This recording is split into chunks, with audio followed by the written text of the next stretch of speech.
Everyone नमस्ते। आज चाहिँ म हजुरहरूको सामु मेरो प्रेग्नेन्सी जर्नी एक्सपिरियन्स सेयर गर्न लागिरहेको छु। यो चाहिँ मेरो सेकेन्ड प्रेग्नेन्सी हो। मेरो फर्स्ट एन्ड सेकेन्ड दुवैमा चाहिँ मैले गर्भ संस्कारलाई एकदमै फलो गरेको थिएँ, रिचुअललाई।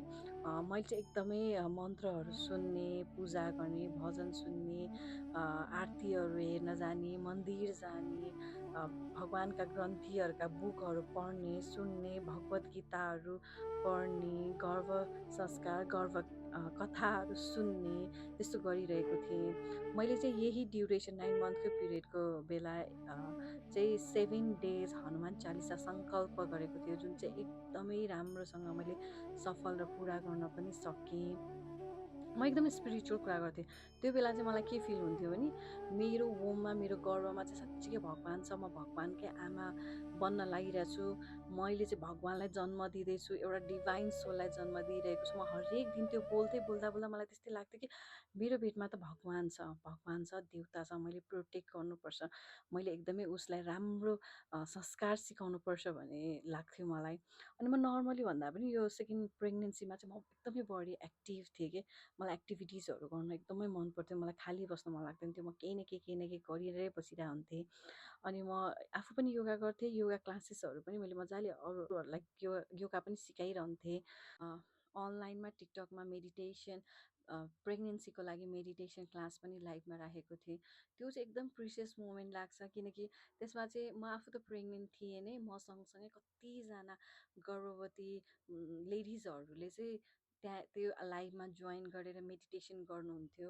सोच्नुहोस् कति पावरफुल मेडिटेसन होला त्यो, जहाँ चाहिँ आमा बच्चा दुवैजनाले ध्यान गरिरहेको छ, गर्भ संवाद गरिरहेछ, गफ गरिरहेछ आफ्नो बेबीसँग होइन।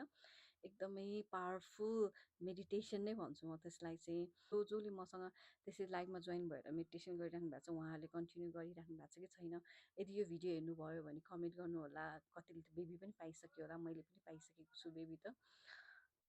मेरो चाहिँ 35 विक्समा चाहिँ अल्ट्रासोनोग्राफी गर्दाखेरि चाहिँ बेबीको 1 राउन्ड चाहिँ साल नेकमा बेरेको रहेछ।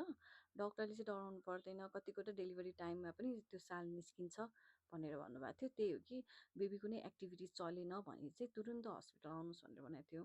अनि जब 39 विक्समा पुगेँ म, सन्डे जस्तो मैले फेरि अल्ट्रासोनोग्राफी गर्दाखेरि चाहिँ बेबीको 1 राउन्ड नै थियो, सालले नेक चाहिँ बेरेकै थियो।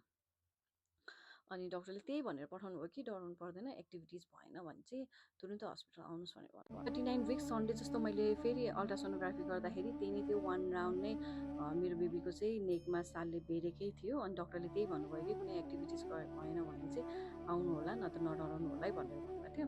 अब म मेन्टली एकदम प्रिपेयर थिएँ कि सिएसै गर्नु पऱ्यो भने पनि म ओके नै छु। इभन मैले क्लासमा पनि हरेकचोटि yoga class, prenatal yoga class start गर्दाखेरि चाहिँ उहाँहरूलाई भनेकै हुन्छ कि हामीले कोसिस गर्ने हो नर्मल डेलिभरी गर्नलाई। इन केस कुनै यस्तो सिचुएसन आयो जहाँ चाहिँ सिएसै गर्नु पऱ्यो भने पनि चिन्ता नलिनुहोस्। मेन इम्पोर्टेन्ट भनेको तपाईँको बेबीको हेल्थ र आफ्नो हेल्थ हो। बेबी हेल्दी छ भने सिएस गर्दाखेरि पनि ओके, बेबीलाई असर हुने भएन भनेर भन्थे।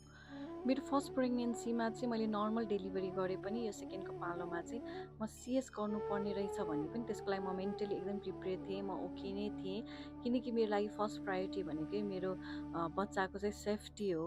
ऊ सेफ हुनु पऱ्यो। उसको जब मलाई थाहा भयो कि मेरो बेबीको चाहिँ नेकमा 1 राउन्ड सालले बेरेको छ भनेर, तबदेखि चाहिँ अझ बढी म पोजिटिभ अफर्मेसनहरू सुन्थेँ, पोजिटिभ अफर्मेसनहरू भन्थेँ। म हरेक दिन मेरो सन्तानलाई चाहिँ के भन्थेँ भने तिमी चिन्ता लिनु पर्दैन, तिमीलाई म सेफली यो धरतीमा लिएर आउँछु भनेर। 39 विक्सको फ्राइडे चाहिँ मेरो वाटर ब्रेक भयो। वाटर लिकेज भइसकेपछि म हस्पिटल गएँ। अनि डक्टरले चाहिँ मलाई फर्स्ट डोज चाहिँ मेडिसिन इन्ड्युस गर्नुभयो लेभलको लागि।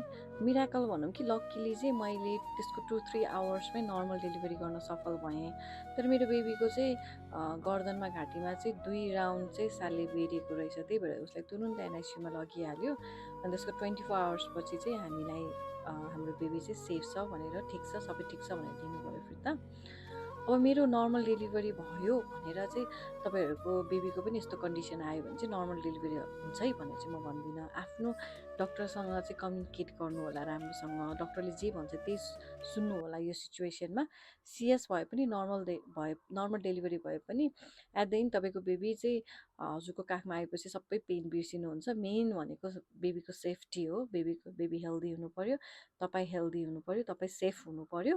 त्यो प्रेग्नेन्सीको जर्नीमा अप्स एन्ड डाउन आउँछ, तर त्यस्तो सिचुएसन आयो भनेर चाहिँ त्यसमा स्ट्रेस नलिनु होला। तपाईँले स्ट्रेस लिनुभयो भने बेबीको पनि मेन्टल हेल्थमा, फिजिकल हेल्थमा इफेक्ट पर्न जान्छ। सकभर पोजिटिभ भएर बस्नुहोस् र धैर्य हुन सिक्नुहोस्।